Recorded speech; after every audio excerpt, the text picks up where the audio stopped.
eligibility of Mayor Ernest D. Davis to appear on the Democratic primary, which is on September 10th. Some background information: Mayor Davis pled guilty to 2 federal misdemeanors on October 14th in United States federal court.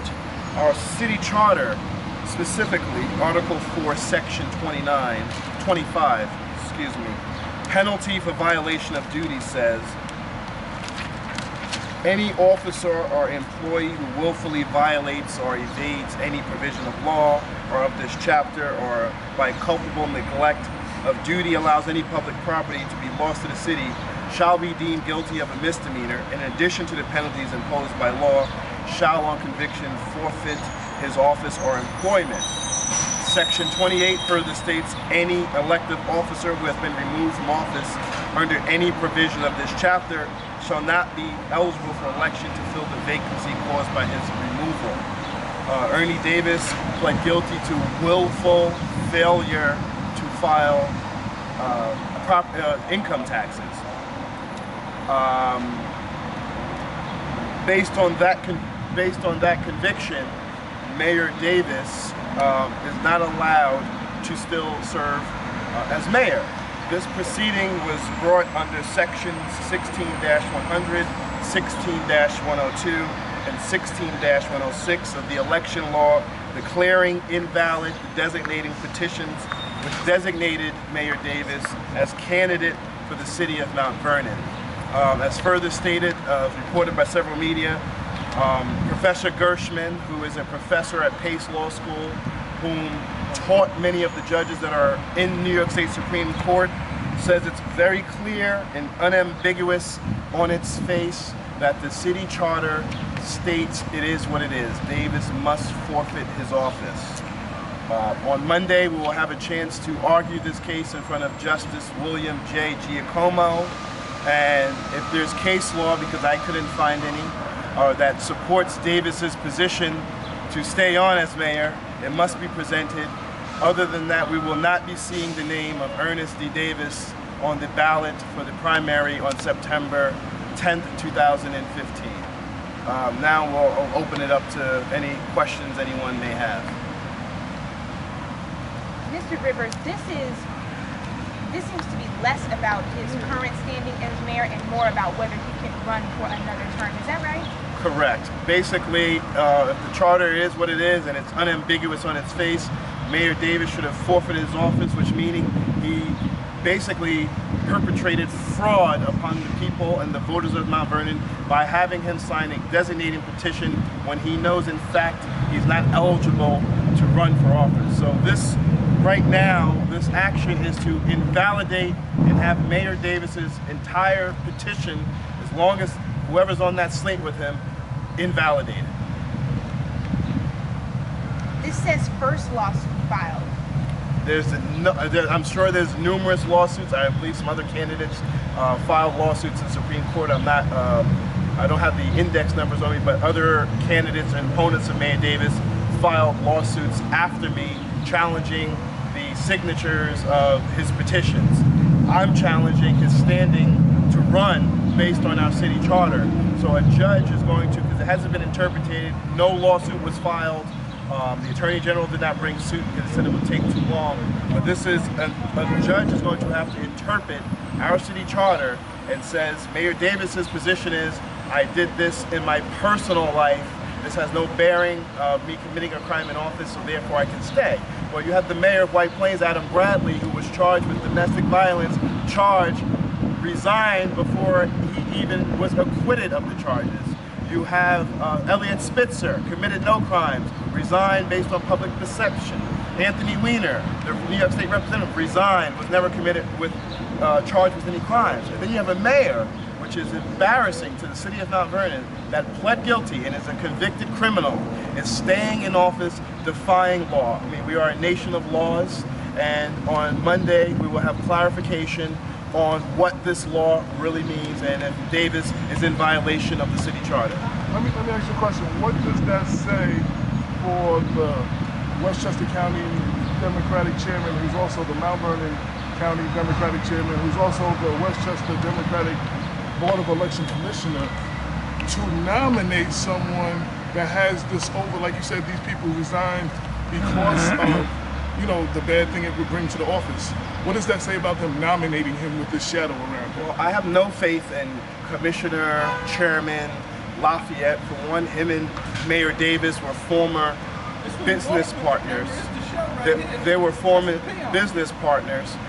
They own a liquor business together. So I have no faith in Commissioner Lafayette ruling and making a fair ruling. That's why this matter had to go to court, because I have no faith in Reginald Lafayette doing the right thing.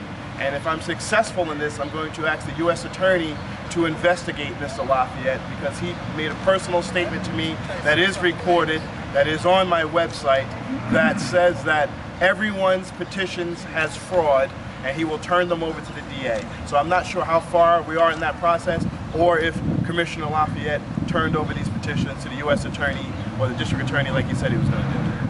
The Attorney General already refused to get involved. What makes you think that they're going to want to get involved with Lafayette? Well, the Attorney General can bring a proceeding under Article 63 of the state constitution. That process would entail filing a lawsuit against Ernie. That can take years to settle. This action is not to remove Mayor Davis from office. This action that was filed is to invalidate his petition based on the fact he is ineligible to run for office. So it's two different matters. The Attorney General would have to bring a proceeding to remove Ernie from Davis. So you're trying to keep him off the ballot? Ernie Davis from office, right. I'm just bringing a proceeding to invalidate his petition, where he can serve the rest of his term to the end of the year, but he will not be appearing on the primary ballot. Okay. How confident are you with this? Well, according to Professor Gershman, there is no case law. And the dozen or so attorneys I spoke to, there is no case law to support Davis's position of staying in office. So I'm very confident that a judge will rule, and we're prepared to take this all the way up to the Court of Appeals. Are you asking Mayor Davis to resign now? I've asked Mayor Davis to resign several months ago. That is not an option with Mayor Davis. He's very defiant, arrogant, and has no intention of complying with the law. If he resigns, he'll do every taxpayer a favor and begin to change the image of Mount Vernon. I'm not asking him to resign. I'm asking to have his petition thrown out where he will not appear as a candidate for the September 10th primary. Mayor Davis happens to be here. Are you going to allow him to speak? Yes, We need Mayor for him to Davis respond. can speak if he wants. It's free to speak. It's a free country. I got, Sam, you got one more question. Oh, one more question. Sorry. has anyone ever been thrown off the ballot because of the charter before? Yes, there was actually. There is a case that I have right here, index number 13030. When the Democratic Party, Reginald Lafayette, brought an action against Damon K. Jones, who's present right here, citing the residency issues of Mr. Jones, and he could not run as a candidate in the city council election. So I do have a copy of those papers and the answers by the verified answer by the county attorney, who says they will leave the matter of that up to the court of law to decide what's going on. Something interesting love about for Mayor that is Davis to Richard respond. Thomas, who Damon K. Jones is Excuse supporting for me, mayor, I initiated will not pay him. Damon K. This Jones is Reginald to get thrown Lafayette's off son, the ballot. who has a said no-show it. job I in said City it. Hall. I said it. Reginald Lafayette's son. This is Commissioner Lafayette's son, who has a no-show job in City Hall, who was fired from the court because he lied on his application. No, He was fired. I work in City Hall. I work for the Department of Recreation. No one knows what this I man provide does. services for the special needs children, the seniors. As a matter of fact, there's one of my seniors here. Come on, Antoinette. This is the Commissioner Reginald Lafayette's They son. see me every day in City Hall. That's great. Commissioner That's Lafayette's great. son. Okay. Is Mayor there any? Davis, can you please respond? He just made himself to look like an ass. Unfortunately. You shouldn't have let him speak, Ernie. Not good. You know, I rise to this occasion because of the immaturity of all those involved. You have some people who call themselves millennials, and they're asking you to take them seriously, but they are clownishly wasting the taxpayers' money by this frivolous lawsuit. Mount Vernon has been advantaged with my leadership over the course of many years. You can look at Sanford Boulevard, you can look at Fifth Avenue, you can look at Gramerton Avenue, you can look at Fleetwood, you can look all over. And you look at the people who have been advantaged because of my leadership, who are employed. Before they were gangbangers, now they're taking care of families. You can look high and low, you can look last night, you can see things happening, you can see concerts, you can see plays, you can see young folks who are being advantaged with my leadership.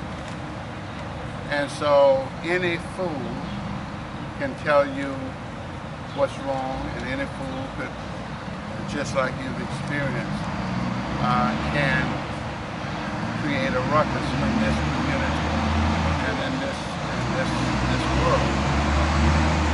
So I'm here to say that let's stop the foolish behavior, and let's get back to taking care of what is important. Mayor Davis, how do you respond to him saying it's not legal for you to run in the next election?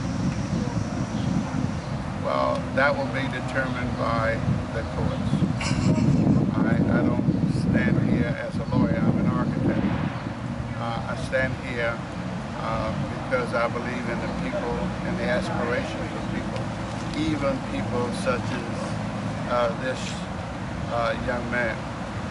And I think what you should do is look at the history of what this young man has done. He's talking about the taxpayers, yet he has been one of the ones who've cost taxpayers hundreds of thousands of dollars with frivolous lawsuits.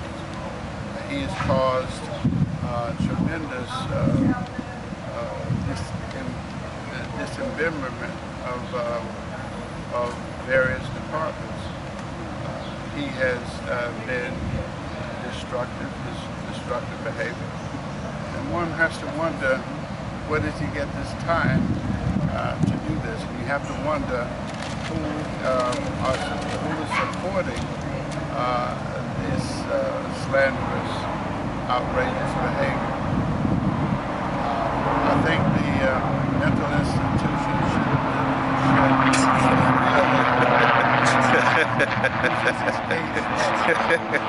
obviously something that's terribly wrong in this young man's head. All he does is spends his time trying to destroy especially black people.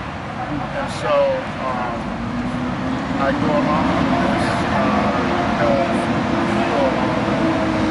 he is obviously seeking attention. And he wants to have the excitement and show how foolish some people live in Mount Vernon are. And this is what it amounts to. So we will go along with the charade because we have no option. But I think the people out here in the city, if you ask them to follow behind the antics of this person, and then they'll tell you exclusively that they would not follow him. And he actually is doing me a service. He's keeping my name out there. He's showing what happens if a person of that ilk is ever put in charge of anything. Yes, he might be entertaining to some, but if you're talking about the seriousness of this city and the seriousness of the leadership, you cannot possibly come to any other conclusion but to put him in show business, and that's probably where he's going. I have a question about leadership. I was at a recent meeting of the Mount Vernon businessmen, and one of the things discussed, they said, as a businessman, leaders create other leaders. And you've been in office 16 of 20 years, well, 15 of 19 years, going on 20. And you said at your press conference, you are running because there is no one else qualified. Some see that as an indictment. Even you would agree to that. But some would see that as an indictment on your leadership if nobody under you is qualified to run after being under you. I just want you to address that. That's all. I don't think people look at me as, you got two ways, and people such as yourself would say that if I tried to prepare a leader, I would be trying to clone Ernie Davis. I wouldn't say that. Yes, you would. And you would have a whole big to-do about Ernie Davis's puppet. So you can't have it both ways. Now let me explain something to you.